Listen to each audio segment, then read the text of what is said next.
There's where we spent the last couple of nights. And this is what we've been waking up to and hearing. Morning everyone, this is morning one at our Nazaré park up. So this was say morning everyone. Morning. So this was our first official morning of van life, I suppose you could say. We had no electric, we haven't paid to be here. We just pulled up on this place that we found on Park for Nights. We'll put the link below as always. Parked up, we've been using the solar in the day. No heating, we put the diesel heater on for sort of 5-10 minutes this morning, give it a little bit of a warmth, take a chill out the air. And then this is the view. All you've heard all night is just the waves. It's been unbelievable. Just take it down to the front. Look at this for a view.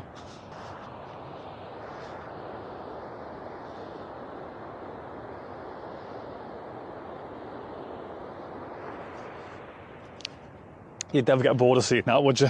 So the plan is I'm going to take the wee man for a walk in a minute whilst he's having his bottle. Just after he's had his bottle. Give mum some time to do some writing. We're going to walk to Nazaré anyway with him and then come back and get Lisa and then go back out again. Got like these pine little trees behind us. There's loads of other places dotted about round here that you can park on as well. In terms of park ups, this has probably been my favourite, I think. I think I'm probably up there with Escarossi really, but this one's obviously a bit special because, you know, you've got Nazaré just there and sea just there. In the day we've been putting the front flap down on the condensation sheet and on the front of the pop top, just been watching the sea, but you've heard it all night. It was like you can literally, all you can hear at night is the sound of the waves. It's so relaxing.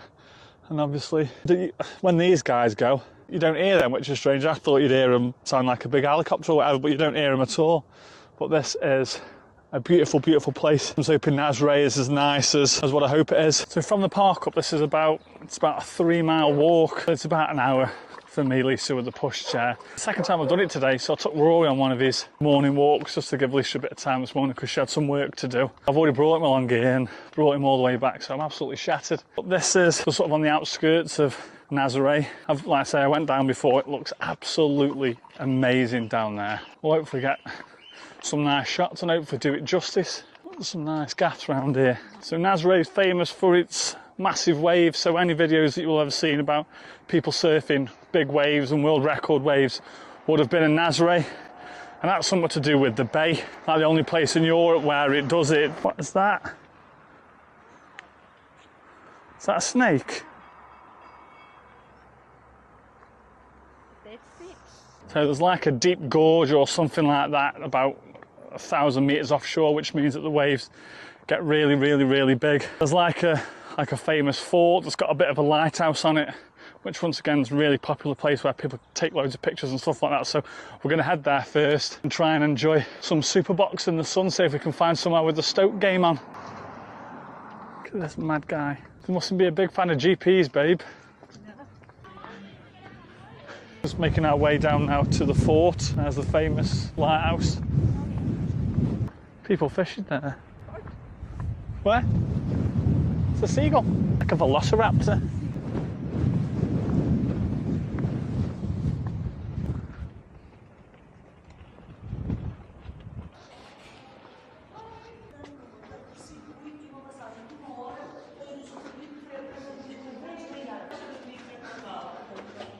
Right, you got that?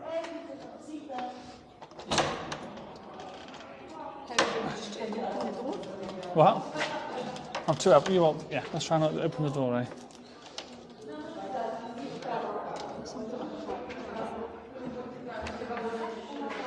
Can we get I got a push chair. I got a push chair for a baby. Yeah, here.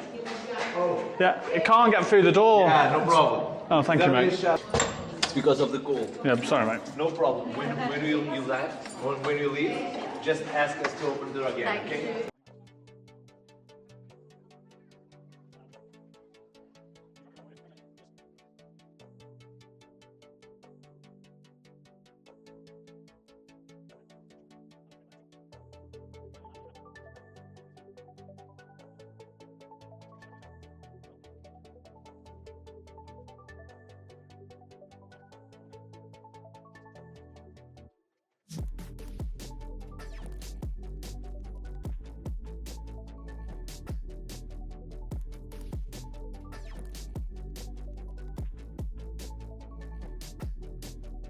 Look at the overhang on that cliff. Wow.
Oh, Jesus. Done. Thank you. No travel sick already? Yeah. Obrigado. So €4. Oh, yeah, we've got to pay the man. Thank you. Thank you.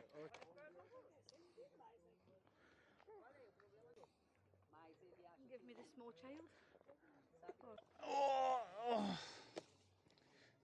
what a beefy guy. Was that good fun? Was that good fun? Tell you what, if you don't feel travel sick, yeah, not surprised. I feel a bit sick enough. Super Bock. Yes. That was good, wasn't it? Yeah. Oh no, there's no way I was walking back up, babe. Remember when I said that Portugal's drivers were crazy?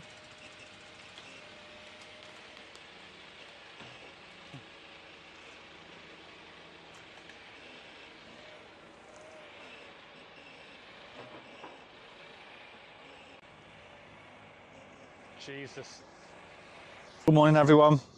It's sad to say it's our last day at this park up just by Nazaré.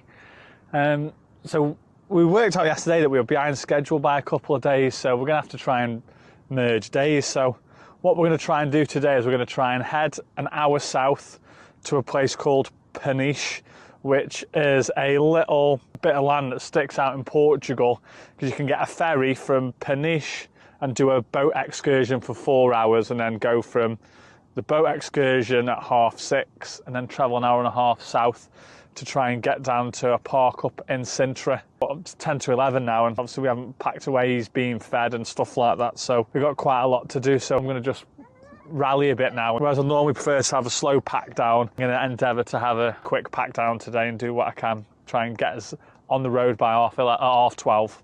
I made it here in time. Everything always seems to be rushed until the last minute. We got here at like 2:10 loving it, so we made good time. We have to check in at 2:30. We're just rushing about now, trying to make sure we got all the cameras together and all that sort of stuff. It's an absolute nightmare.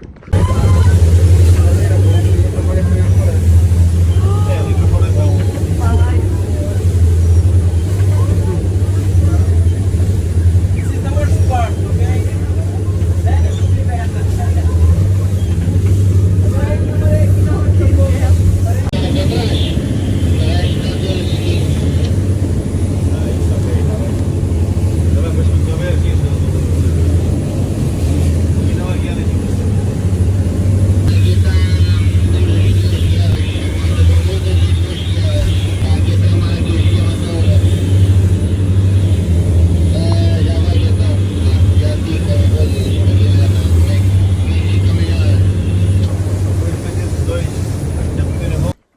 We've came to an island called What's this place called? The boat ride here was one of the worst boat ride I've ever had. It was worse than the ferry crossing. The waves were massive. Only person that seemed to enjoy the ride was Rory. He sat in his car seat, quite happy, gurgling away. Dickie's in the corner having a whitey, and I'm hanging on to him, hanging on to Rory, hoping to dear God we make land. It was that bad. And now we need to make the boat trip back, which I'm really not looking forward to, but I still managed to eat my kebab once we docked. Well, that's a good point. It was that bad that we couldn't even film it. You just basically had to hang on for dear life. That's what it felt like anyway. Hoping on the way back it might be a bit calmer and we should be able to get some footage. Bit out of breath, as you can see. We're walking up this massive hill to somewhere up there. I'll show you what it's like when we get there. Welcome to Berlenga. Let me just tell you one thing.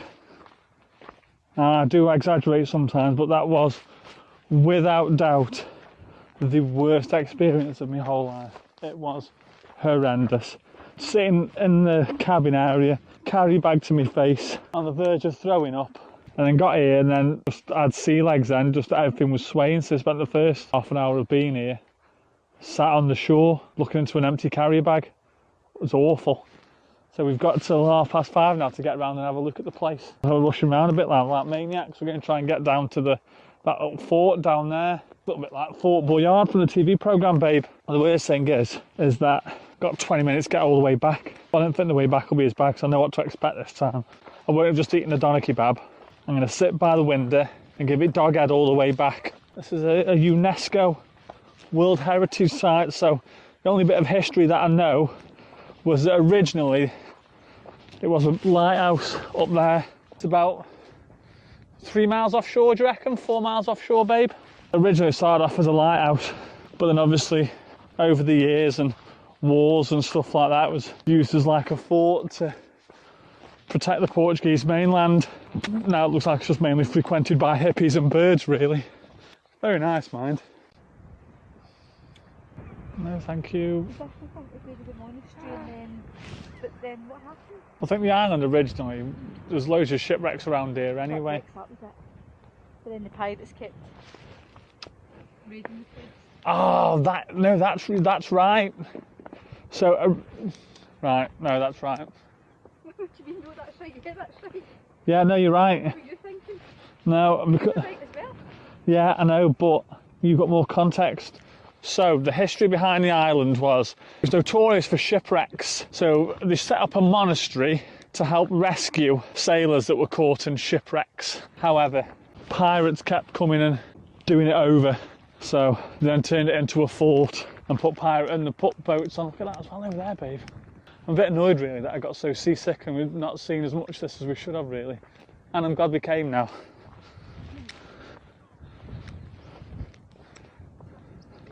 What? It's not your fault. That's cool over there, isn't it? Thing is, little boats like that aren't designed to be in the deep in the big blue. Do you know what I mean? That's the problem. They're not designed to be there. Well, they aren't. Do you know what I mean? What, those little boats that we've just been on? Rivers, brooks, canals. That's why you see them all in marinas all over the place. They're all Yeah. that canal and river, weren't they? Well, no, but what I'm saying not this far out. 4 miles. What Well, walk it then. You walk it, hen. I walked 3 miles yesterday. Aye. I walked 6. Aye. You walk what? 6. Did you? Aye. It would be good, wouldn't it, come here like with enough rations for 2 days and just get yourself camoed and camped down. See how long you could last before they found you or before you run out of food. Not on about now, I'm about just in general. I mean, like the Marines. How long could a Marine get to an island like this and survive? Seagulls. Then you catch a seagull here and you feed him for a week. Oh, well, when I first saw that, I thought it was an ostrich.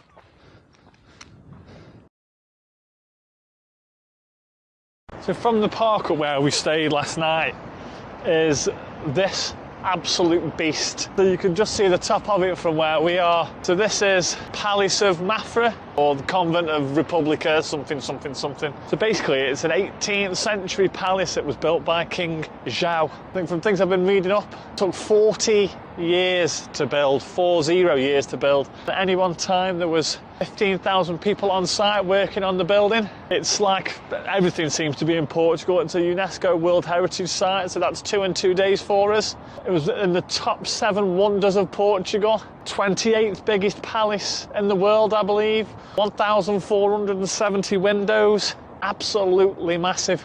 It's absolutely huge. So this whole Portuguese bit of land here, this area, goes right the way around. But 40 years to build something, it seems like a long time to me, that. Even in the 18th century. I suppose they didn't have electricity or anything, did they? So we're going to go inside. I'm not sure what sort of stuff they're going to have inside or whatever, but I'll have to go and see. It's huge. Last night, not heard it today, I heard it this morning, and then I heard it last night. It's like a little man playing a bugle. That must be something to do with the palace. Either that or someone's got a bugle fascination or a bugle hobby near a palace, which would be an outrageous coincidence. We're going to do this now, and then we're going to head down and maybe try and get on the most westerly point of continental Europe, and that'll be 3 park-ups and 3 nights. That'll be some going, that. I didn't really want to be doing these one-nighters, but because we found this ingenious way of getting everything put away much faster, it doesn't seem like anywhere near as much hassle. Well, let's go have a look inside, eh? Nice place. There's the sea down there. There's another monument there. They love a monument in Portugal. Absolutely live for them.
So we're in this amazing palace.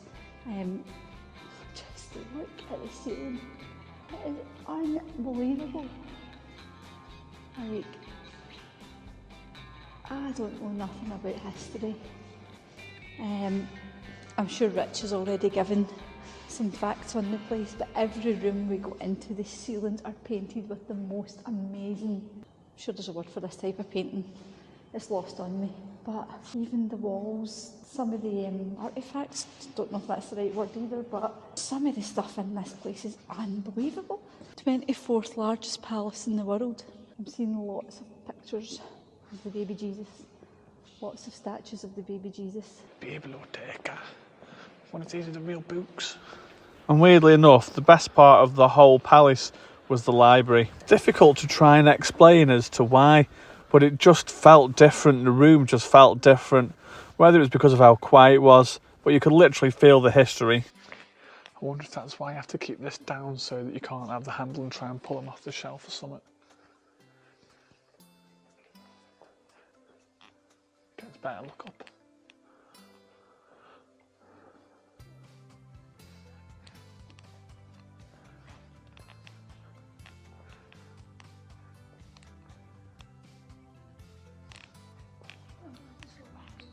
What?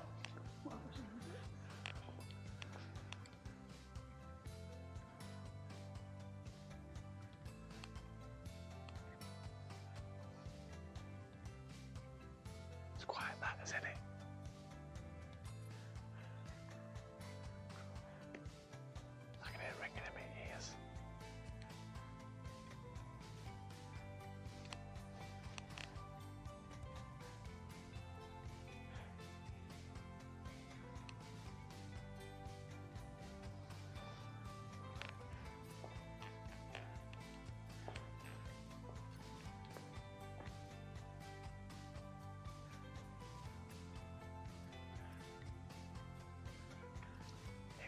€6 just to come in this room. He's loving it.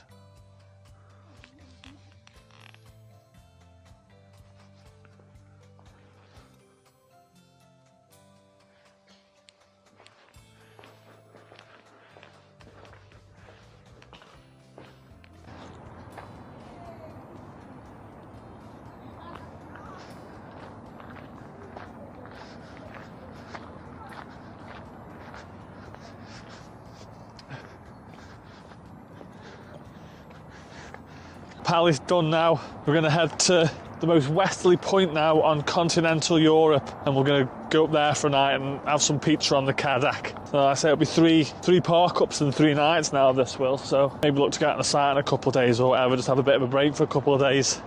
Woo!